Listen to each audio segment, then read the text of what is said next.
Far too close. Hey guys, I'm Tom, Tech Chap, and this is the new Apple Studio display. It costs 1,500 quid, it is 27 inches, it is 5K, and it is very nice. Now I was actually going to start this video by using the new camera.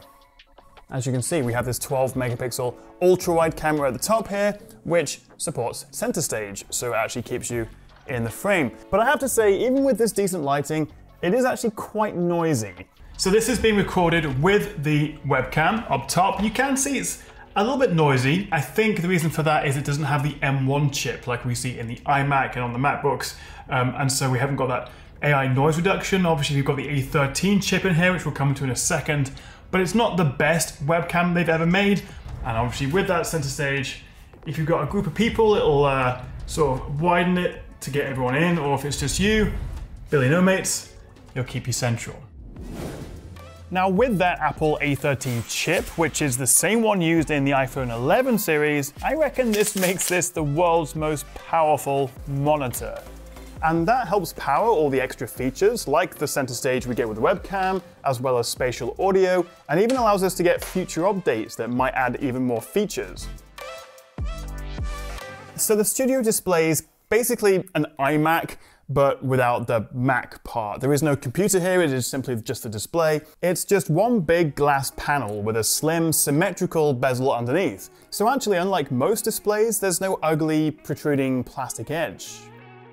On the back, we have this single cable for the power, which you can't actually remove, alongside 4 USB-C ports, although only one of these is Thunderbolt 3. That's the one you'll want to use to connect to your Mac or your MacBook, and it does also support 96-watt power delivery, so you can charge your laptop, whereas the other 3 USB-C ports are a bit slower, but really they're meant for connecting storage drives or charging peripherals.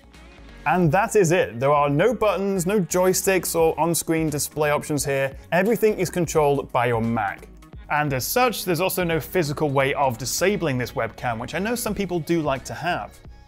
Now, if I spin this towards the windows, you'll see that while it does have an anti-reflective layer or coating, it's not amazing. Although actually it's much better than some old Macs and iMacs. I'm not sort of staring at myself back all day as like a mirror, but this also doesn't have the optional nano texture coating, which I did have a play with on the more expensive Apple Pro Display XDR. And it's basically tiny micro etchings into the glass, which helps scatter the light and therefore reducing reflections, giving it a more matte finish. If you are using this in a bright room or with windows directly behind it, then yes, I would definitely recommend paying the extra $250 to get that nano texture. But for most people, assuming you can control the lighting a little bit around you, then it's probably not worth it. But what I do have here is the height adjustable stand, which bizarrely costs £400 more than just the standard tilt adjustable stand.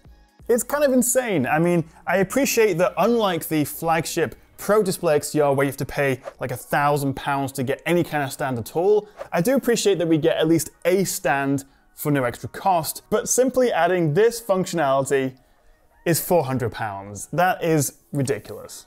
And you can also Visa mount it as well for free, and Apple showed off some fancy 2 and even 3 monitor setups in videos from their recent Apple event, which I'm definitely keen to try. But however you set this up, bear in mind you do only get a 1 meter Thunderbolt cable with a Studio display. But if you want a 1.8 meter cable, which I do, and comes with the more expensive Pro Display XDR, you'll have to pay an extra £125. Now right now I have this hooked up to the new Mac Studio via the Thunderbolt cable, but it will play nice with any recent MacBook Air Pro or Mac Mini or anything like that. So this Studio display is the smaller, slightly cut down and significantly cheaper version of Apple's Pro Display XDR. So in some ways they are very similar, the sharpness, the refresh rates, optional extras, but there are a couple of big differences. And the main one I think is the fact the new Studio display uses a single zone backlight versus 576 full array local dimming zones on the Pro display, which gives us much higher contrast, whereas the Studio's typical IPS contrast can look a bit washed out in dark scenes. And also at night I noticed some IPS bleeding in the corners. But actually, slightly more unforgivable, the Studio display doesn't support any kind of HDR, which for a £1,500 monitor that's aimed at creators and semi-pros is just baffling. The fancier XDR display gets Dolby Vision, HDR10 HLG. The Studio gets, well, nothing, just 600 nits of SDR brightness. To its credit though, I did measure closer to 700 nits, around 686, so it is still impressively bright, and actually brighter than the XDR for non-HDR content. But the lack of any kind of dedicated HDR is disappointing. Most mid to high-end monitors offer this now, and you can see on my LG here, for example, how macOS actually smartly dims the UI around the HDR video. However, in its favor, we do have those nice-to-haves like the great built-in camera, mics, and speakers. Plus, it's a lot cheaper than the Pro. But here's a question. What if you want to use this with a non-Apple laptop? I have my Dell XPS 13 hooked up here via Thunderbolt 4, and it works, but there are a couple of issues.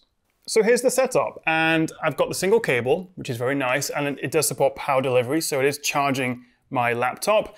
But as you can see, the brightnesses are a little bit different because while of course I can change the brightness with the keyboard here for the Dell's display, I can't actually do anything to adjust the brightness on the Studio display because there are no buttons, there is no on-screen display or anything I can mess around with in typical Apple form over function fashion. And in the settings here, I can only control the brightness of the laptop screen, not the Studio display. So that is one limitation. You are limited basically to the maximum brightness. The good news though is that the webcam does work.